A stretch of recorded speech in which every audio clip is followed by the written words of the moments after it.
These SpongeBob horror comics will give you nightmares. Exactly what the title says. With a quick search online, you'll find plenty of SpongeBob horror games and SpongeBob Creepypasta stories, but relatively few SpongeBob SquarePants horror webcomics. And that's mostly because one in particular already reigns supreme, and that's the Bikini Bottom Horror saga. But what is the Bikini Bottom Horror about? It's a terrifying examination of if the beloved Nickelodeon cartoons world had just a bit more real-life marine biology injected into it. Patrick Star, Sandy Cheeks, Squidward Tentacles, Eugene Krabs, and the whole crew are here, but not quite as you remember them. They face some truly horrifying scenarios, and it's all thanks to the mind of the artist, who goes by Still in the Simulation. What started as a one-off comic exploring the unsettling truth of real-life starfish and sea sponges evolved into a tale about a struggle for survival with twists and turns everywhere, and yet always staying true to the characters from the original Steven Hillenburg vision. The online comic itself is worth every bit of discussion, but so are the events outside of the comic. Late 2023 and early 2024 saw the simulation running into a problem all too common for online artists, which caused him to emerge from his slumber almost 3 years after the Bikini Bottom Horror ending. Welcome to Zombie Comics and this horrifying horror parody webcomic about that sponge who lives in a pineapple under the sea. It's a story about the marine food chain, disturbing facts about sea life, snorkeling, and finally discovering the Krabby Patty's secret formula, and immediately wishing you hadn't. This is the story of the Bikini Bottom Horror. This SpongeBob story doesn't actually start with SpongeBob at all. It starts with Garfield of all things. According to Know Your Meme, I know, very scholarly source, but who else do you think is going to track something like this? Garfield, Creepy Garfield, or I'm Sorry John, refers to a series of Garfield-inspired artwork in which Garfield is depicted as a horror creature, stalking his owner John. This phenomenon can be traced back as far as 2013, but it really took off when horror artist William Burke drew some pieces that entered the picture in 2018. It ultimately led to the creation of the subreddit r/I'mSorryJohn, and this is where Bikini Bottom Horror would begin to grow and fester. The sun had long since set on the evening of September 7, 2019, when the simulation would post this comic to the I'm Sorry John subreddit. It depicted SpongeBob and Patrick doing what they always loved doing together, jellyfishing. But as Patrick spoke, it was clear that something wasn't right. As he turned around, we got our first glimpse at how real-life nature had worked its way into the happy-go-lucky world of SpongeBob. Readers were left with this harrowing image of SpongeBob and Patrick and the knowledge that nature is fucked. And that's where it was supposed to end. In his own artist commentary, the simulation said that he had no intention of carrying a storyline out for over 70 pages. In fact, this was drawn on a piece of scrap paper while he was on lunch break at work.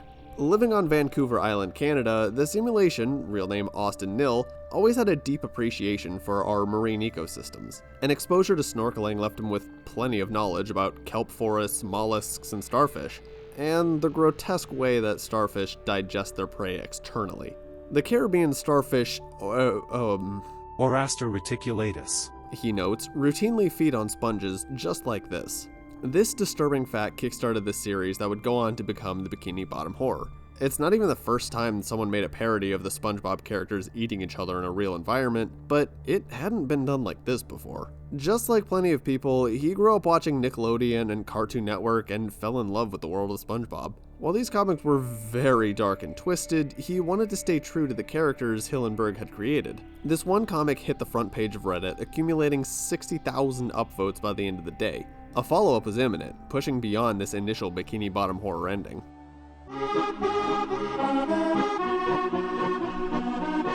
So, without the story really mapped out at all, the simulation forged ahead by introducing Sandy Cheeks, and latching on to yet another disturbing fact about sea stars, their regenerative properties. It's pretty commonly known that starfish can regenerate entire lost limbs, and those lost limbs, if enough of the original star's nervous system is present, can regenerate an entirely new animal, something Sandy learns the hard way. The simulation's take on Sandy is heavily influenced by Ellen Ripley from the Alien franchise, which Yeah, that checks out. Sandy has always been very physically and mentally capable in the cartoon show, so it makes sense for her to take on the role of an action hero to avenge SpongeBob and try to save Bikini Bottom. A new page, a new disturbing starfish fact. Page 3 is where we're introduced to Mr. Krabs, as Sandy barricades them inside the Krusty Krab, just in time for one of the Patricks to break an arm through the wall. But it's just an arm, it's not like you can see any— oh no. Sandy is dragged away, and one of the Patricks confront Mr. Krabs with just the perfect one-liner. But laugh while you can, because the first big twist is dark.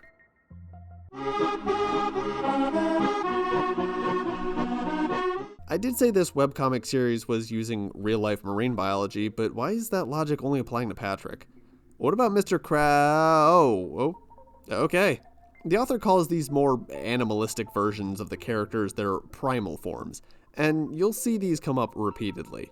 And this reveal isn't even the big one of this comic. No, that honor goes to the reveal of the Krabby Patty secret formula. Plenty of parodies played with the theory of what it was. Robot Chicken did an entire sketch about it being crab meat. Krabby Patties are made out of crab!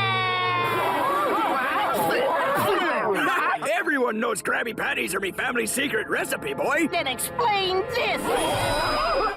In the Bikini Bottom Horror, though, it's Patrick. Years ago, Mr. Krabs stole one of Patrick's limbs and grew a new sea star, pumping this new Patrick full of growth hormones and cutting off pieces of him for an infinite food supply. Of course, the ever-greedy Mr. Krabs jumped at this chance to profit. And when Patrick ate an undercooked Krabby Patty, he regained the memories of this other Patrick. He felt his other's endless nightmares, his anguish, his thirst for revenge. And he certainly gets it against Krabs. But enough of that for now, we've got a squirrel to check in on. This page is where the simulation tried to stretch his visual style a bit more. We've seen a mix of panels with hard edges and panels with pillowy cloud edges prior to this comic, but this is where knowing what they mean really helps. We see Sandy in her dome with Patrick trying to get in, and when he does break through, Sandy just inexplicably has her suit and helmet on. Well, it turns out that Sandy was only unconscious from earlier when she was taken from the Krusty Krab. These cloud-edged panels are meant to represent flashback, dreams, memories, the sort of less tangible moments in the story. But what is tangible is Sandy Cheeks packing heat. But as the Patricks continue to spread, bullets only do so much. They need something more, something horrifically natural. By the way, did you know that octopi prey on starfish? Yeah, despite being called Squidward, he is canonically an octopus, according to Steven Hillenburg himself. He said that Octoword didn't sound good, so they went with Squidward. I'm not making this up. And yeah, now we have Bikini Bottom Horror Squidward. And funny enough, his introduction comic garnered more than 100,000 upvotes, according to Simulation, more than the original. I guess people really love Squidward, and they would definitely get their fill of him. Squidward in his primal form would end up becoming the main force standing between the Patricks and the complete destruction of Bikini Bottom alongside Sandy. He discovered weaknesses of theirs, like removing their entire nervous system or putting them to sleep with Solitude in E minor. But even with his music, primal form, and Sandy's action hero vibes, nothing could prepare them for the true horror that awaited.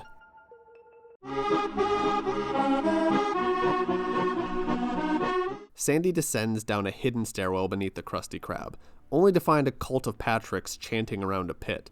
What was this place? Why were they beneath the Krusty Krab? Well, it all goes back to that original piece that Mr. Krabs stole and grew a new Patrick from, continuously harvesting for Krabby Patties. The tortured one. The initial swarm of Patricks had only been the beginning. The true threat was lurking beneath their feet the entire time.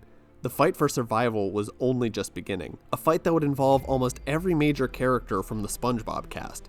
Larry Lobster, Plankton and Karen, Bubble Bass, Barnacle Boy, and even Mrs. Puff in a riff on Mad Max. Even though several of them wouldn't make it out alive. Obviously, starfishes can't absorb into one another to morph into an eldritch horror that would make H.P. Lovecraft blush, but the idea of starfish decimating an ecosystem isn't as far-fetched as you might think. This is the crown of thorns starfish.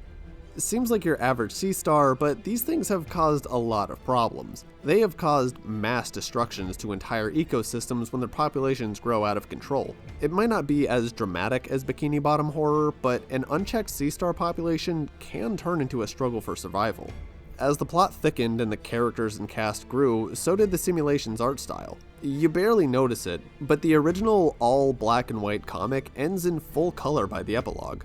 It starts creeping in rather subtly and feels entirely natural. I won't spoil every twist and turn because the simulation deserves every bit of post engagement and website traffic.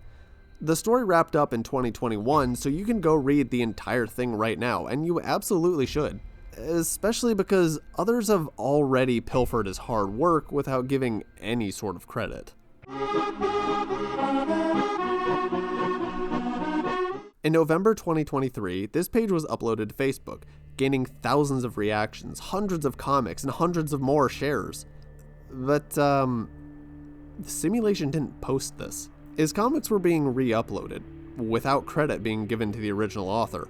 His work was getting stolen. The simulation started watching this page, continuously commenting that he was the original creator of the comic and to read the full story on his website. However, this particular page would frequently delete Simulation's comics, taking things from blissful ignorance to active artist suppression.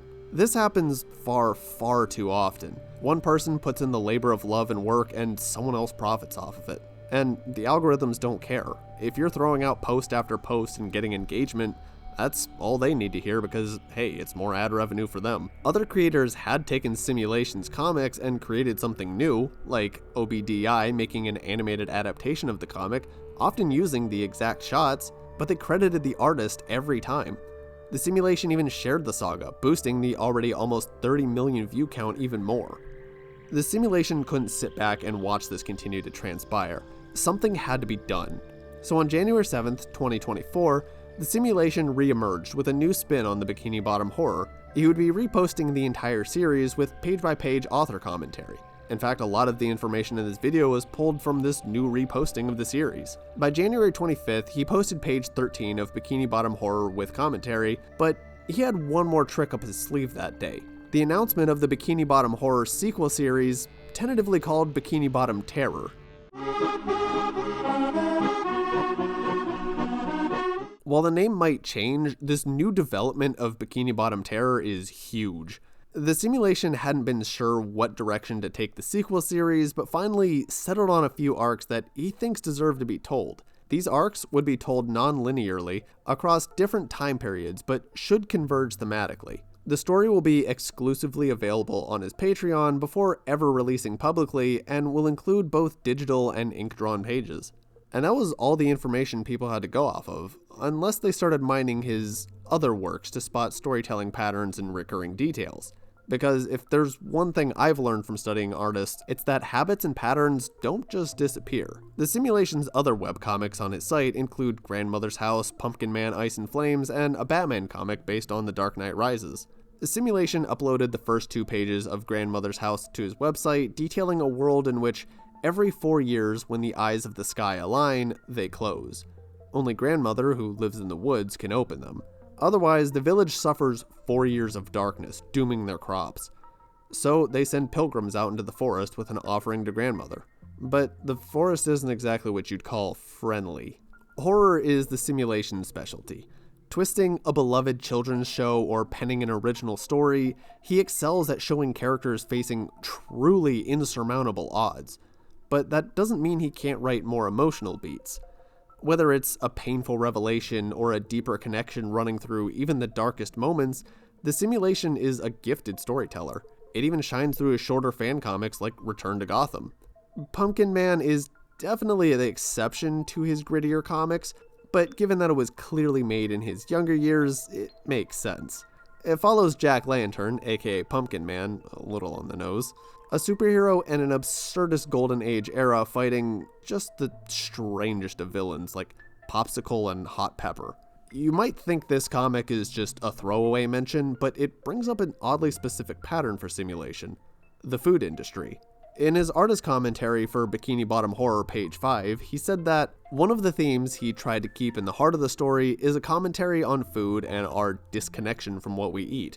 He tried to keep it subtle and didn't want to get too preachy, but he thought there's true horror to be explored in the dispassionate processing of animals that facilitates our favorite fast food joints. The corruption of the Krusty Krab, the death of crops in Grandmother's House, and the genetic modifications in Pumpkin Man, simulation focuses on humans' relationship with food a lot. I mean, it's the main focus of our survival. It's what allowed civilizations to form. But there's a darker side to the food industry nowadays. The introduction of Pretty Patties towards the end of Bikini Bottom Horror, that wasn't just a coincidence.